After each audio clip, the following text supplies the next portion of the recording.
Hello दोस्तों, मैं doctor रश्मि त्रिपाठी आपका अपने चैनल लॉ फाइटर्स अकेडमी में स्वागत करती हूँ। दोस्तों, आज के सेशन में जो मैं केस लेके आई हूँ वो पटना हाई कोर्ट का है। लेटेस्ट केस है 2024 का ही। आज के केस के माध्यम से हम लोग ये समझने वाले हैं कि क्या कोई पति अपने नवजात शिशु के भरण पोषण के लिए अगर अपने ससुराल पक्ष से कुछ पैसों की मांग करता है तो क्या यह दहेज में आएगा, यानी कि दहेज मांगना कहलाएगा या नहीं। तो आज हम लोग इसी मुद्दे पे पटना हाई कोर्ट के इस केस को लेके आए हैं और पूरे केस को हम लोग इस सेशन में समझेंगे और जानेंगे कि क्या इस तरह की पति द्वारा अगर मांग की जाती है वह दहेज के अंतर्गत माना जाएगा या नहीं माना जाएगा। तो चलिए हम लोग अपना सेशन स्टार्ट करते हैं और जानते हैं कि पूरा मामला क्या है और पटना हाई कोर्ट के पास ये बात कैसे पहुंची।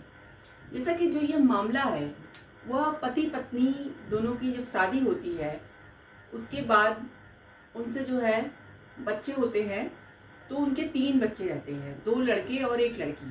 तो जो लड़की पैदा होती है उस लड़की के पैदा होने के बाद जो पति रहते हैं वह जब वो बच्ची छोटी थी तभी उन्होंने अपने पत्नी के मायके पक्ष से उसके पिता से 10,000 रुपये बच्ची के भरण पोषण के लिए मांग किया था। तो जब मांग किया था तो इसी बात को लेकर के उसकी पत्नी ने उसके ऊपर अपने पति के ऊपर क्या किया, केस कर दिया। क्या केस किया, इन्होंने कहा कि अपने पति के ऊपर आईपीसी की धारा 498A जो कि महिला शादीशुदा महिला के साथ जो भी क्रूरता वगैरह की जाती है उसका सेक्शन है, और दूसरा इन्होंने दहेज प्रतिषेध अधिनियम जो है उसकी धारा 4, मतलब 2 धाराएं इनके ऊपर लगाई गई। और इनकी पत्नी का ये कहना था कि जब मेरे पिता द्वारा यह रकम नहीं दी गई तो ये लोग मुझे बहुत प्रताड़ित करने लगे, यानी कि उसके घर वाले और उसका पति मुझे बहुत प्रताड़ित कर रहे हैं। तो यही कहकर उन्होंने केस किया और इनके पति क्या हुआ, पकड़े गए।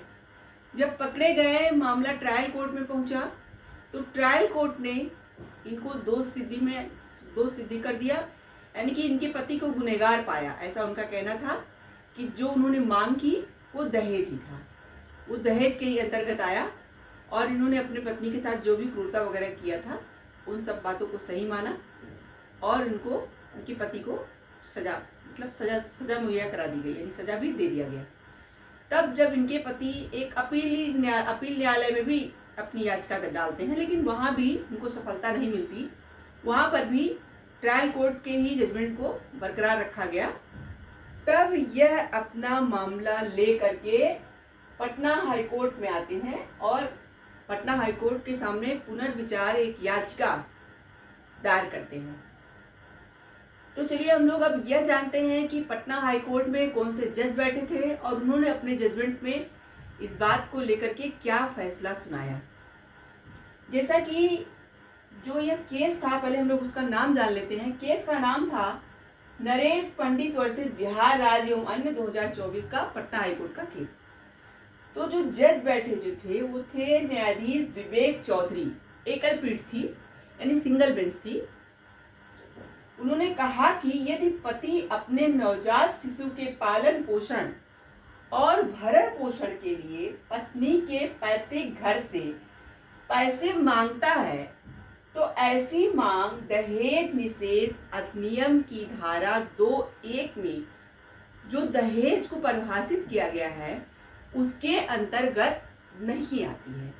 देखिए, कोर्ट का यहाँ ये कहना था कि अगर नवजात शिशु के लिए पति मतलब उसके पत्नी के पैतृक निवास से पैसे मांगता है तो यहाँ पे जो दहेज प्रतिषेध अधिनियम की धारा 2(1) में दहेज की परिभाषा दी गई है कि क्या क्या चीजें दहेज के अंतर्गत आएंगी, तो कोर्ट का ये कहना था कि यह बात वहाँ पे नहीं आ रही है, यानी कि यह जो मुद्दा आया है सामने वह दहेज का तो नहीं लग रहा है। कोर्ट ने ये कहा कि जब इस जो दहेज प्रतिषेध अधिनियम में इसकी परिभाषा दहेज के लिए जो दी गई है उसके अंतर्गत तो यह बात आ ही नहीं रही है। जब नहीं आ रही है तो यह मामला दहेज प्रतिषेध अधिनियम की जो धारा 4 इनकी पत्नी ने इनके ऊपर अप्लाई करवाया था वो कहाँ से हो पाएगा। उसके बाद कोर्ट ने सुप्रीम कोर्ट के एक केस का हवाला दिया, मंजू राम कलिता वर्सेज असम राज्य 2009 का सुप्रीम कोर्ट का केस था।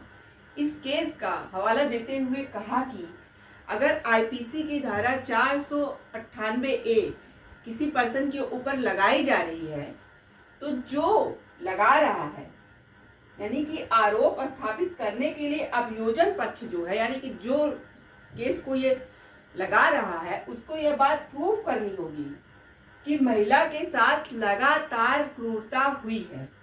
इस केस में देखिए सुप्रीम कोर्ट ने यही कहा था कि सेक्शन जो 498A है उसको लगा, देखिए जहां तक इस सेक्शन का तो बहुत ज्यादा मिसयूज होता है, इसलिए कोर्ट लोग भी बहुत सतर्क हो चुके हैं। इसलिए जहां पे ये सेक्शन लगाया जाता है वहां पे कोर्ट बहुत सावधान रहती है और उनका ये कहना था कि आप पहले प्रूव कीजिए कि आपके साथ क्रूरता हुआ है। अगर क्रूरता नहीं हुई है तो आप इस सेक्शन को अप्लाई नहीं करा सकती हैं। और महिला ये बात प्रूफ नहीं कर पाई। महिला जो है कोर्ट के सामने ये बात प्रूफ ही नहीं कर पाई कि उनके साथ क्या क्रूरता हुई।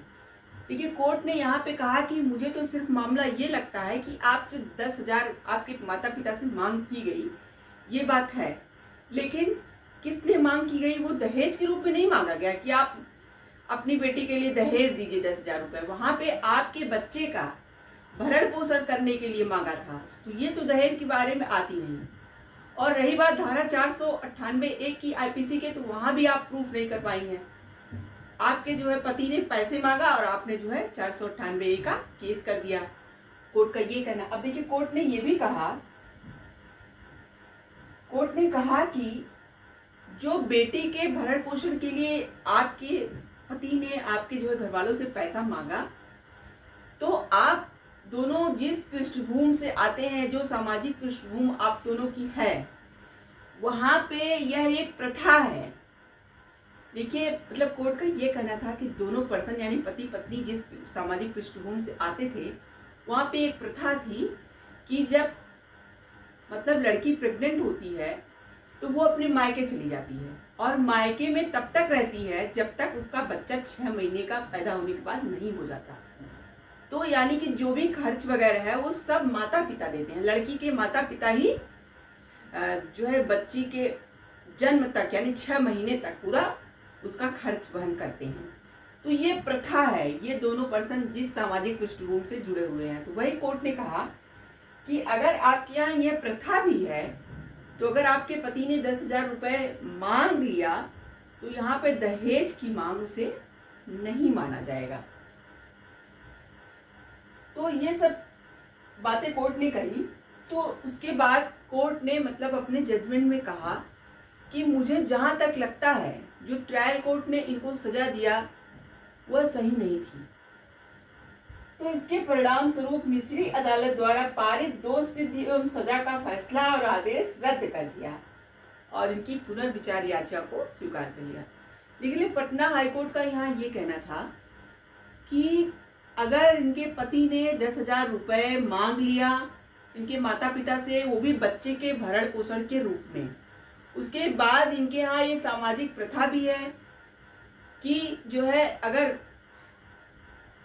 इनकी पत्नी प्रेग्नेंट होती है तो मायके में ही जाकर के अपना बच्चा पैदा करेंगी और इनके माता पिता है उसका खर्च वहन करेंगे और जब तक बच्चा 6 महीने का नहीं हो जाता। तो अगर ऐसा ये प्रथा भी है तो अगर 10,000 रुपए उन्होंने मांग ही लिया जब बच्ची नवजात है तो उसमें कोई गुनाह नहीं हुआ, तो वो दहेज के अंतर्गत वैसे भी नहीं आ रहा है।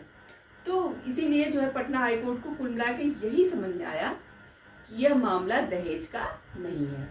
और उन्होंने जो है जो सेक्शन आईपीसी का सेक्शन 498A लगाया गया था उसके लिए भी उन्होंने सुप्रीम कोर्ट के केस का जो है हवाला दिया। कहा कि अगर इसके अंतर्गत आपने जो लगाया है उसको भी आप नहीं प्रूफ कर पा रहे हो, कि आप प्रूफ करिए कि आपके साथ लगातार मानसिक क्रूरता हुई है। तो ये था पटना हाईकोर्ट का जजमेंट और उस पर्सन को दोष मुक्त कर दिया गया और जो भी ट्रायल कोर्ट ने इनको सजा दिया था उसको रद्द कर दिया गया और इनके पति को बरी कर दिया गया। कोर्ट का यहाँ यही मानना था कि यह न तो दहेज के अंतर्गत आएगा न तो क्रूरता के अंतर्गत आएगा। तो यहाँ पे कोई केस बनता नजर नहीं आया है। इनके ऊपर जो भी ट्रायल कोर्ट ने अपना जजमेंट दिया है वो गलत है। तो ये था पूरा मामला। तो आप कमेंट बॉक्स में जरूर बताइएगा कि पटना हाई कोर्ट का जजमेंट आपको कैसा लगा। आप मेरे चैनल को लाइक कीजिए, सब्सक्राइब कीजिए, शेयर कीजिए और बेल आइकन को दबाइए, जिससे ऐसे ही नए नए केसेस से मैं आपको अवगत कराती हूँ। तो आज के लिए बस इतना ही। Thank you very much.